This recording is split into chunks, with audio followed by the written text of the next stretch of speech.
আমি তোমাদের ডাটা আলু ঝিঙে দিয়ে পোস্ত শেখাবো। দেখো, খুব অল্প তেলে রান্না, বেশি তেল লাগে না। শুকনো লঙ্কা আগেই দিয়ে দিয়েছি আমি। দেখো, শুকনো লঙ্কা ফোড়ন,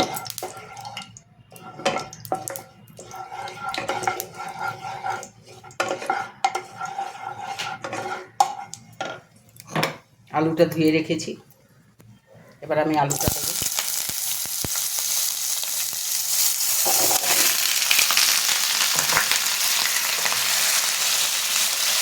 আলুটা একটু লাল লাল হয়ে ভাজা হবে।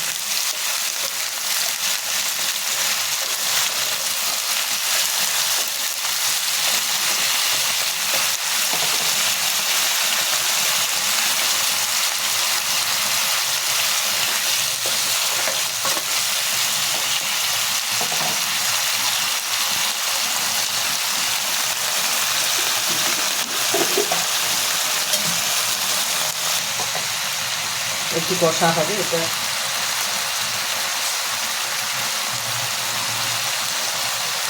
হ্যাঁ, আলুটা একটু কষা হবে, তার জন্য একটু চাপা দিয়ে দেবো, মিনিট 5, তার বেশি নয়। দেখো, আলুটা একটু আলু ভাজা মতো হয়ে গেছে। এবার আমি ঝিঙেগুলো একটু বড় বড় করে কেটে রেখেছি, এতে পোস্তটা খেতে ভালো লাগে। ঝিঙেটা মুখে পড়ে, খেতে টেস্ট লাগে।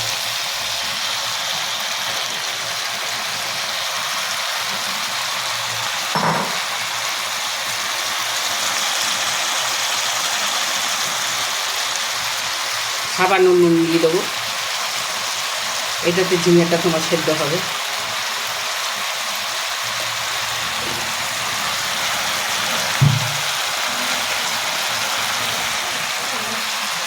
পোস্ততে কোনো হলুদ লাগে না, আমি দিই না। অনেকে পছন্দ করেন, কিন্তু আমি করি না, পোস্তর স্বাদটা আলাদা লাগে। এটা আমার শ্বশুরবাড়ির রান্না, আমি এখানে এসে শিখেছি এটা।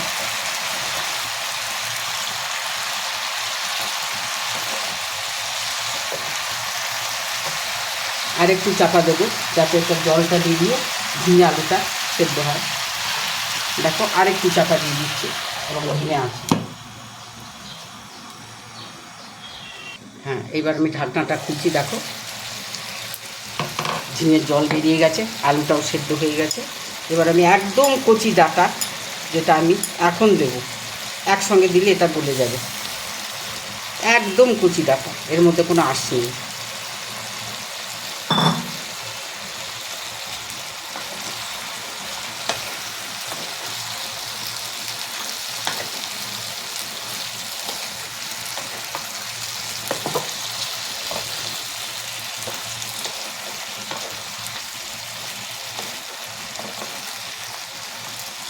ঝিঙের বীজ বেরিয়ে গেছে, মানে ঝিঙে সেদ্ধ হয়ে গেছে।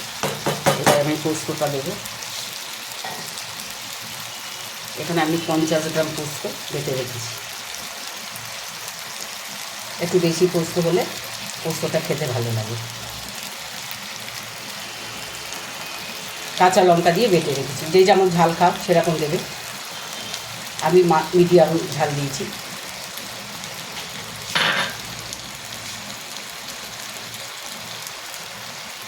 এতে কোনো হলুদ লাগে না, আর কোনো পেঁয়াজ নেই, ফোড়নও কিছু না, খালি শুকনো লঙ্কা ফোড়ন।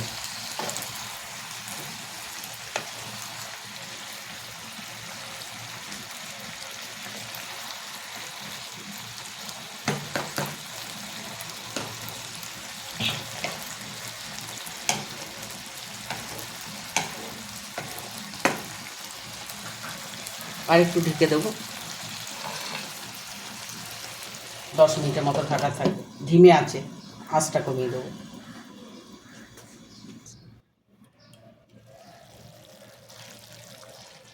দেখো কি সুন্দর জল বেরিয়েছে।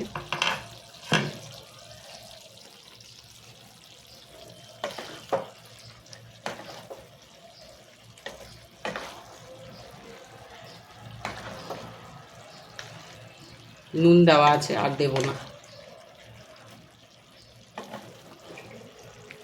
ডাটাগুলো সেদ্ধ হবে, তার জন্য আমি পোস্ত যেটাই বেটেছিলাম সেই পোস্ত বাটিটা ধুয়ে একটু জল দিয়ে দিচ্ছি।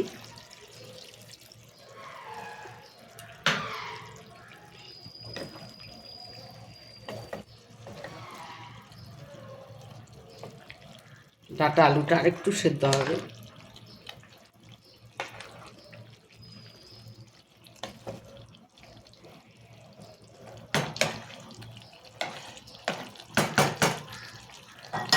একটু চাপা দিয়ে দেবো।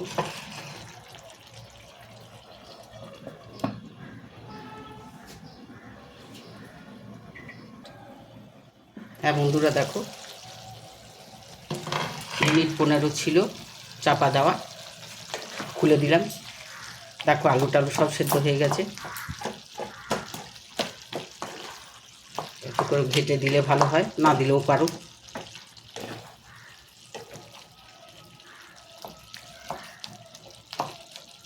ডাঁটা ঝিঙে সব সেদ্ধ হয়ে গেছে। এবার আমি লাস্টে যেটা করব সেটা দেখো।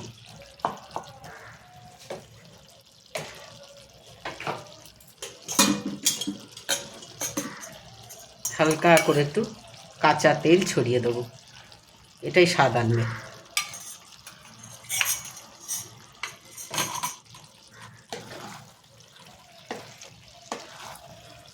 কি সুন্দর দেখতে হয়েছে দেখো।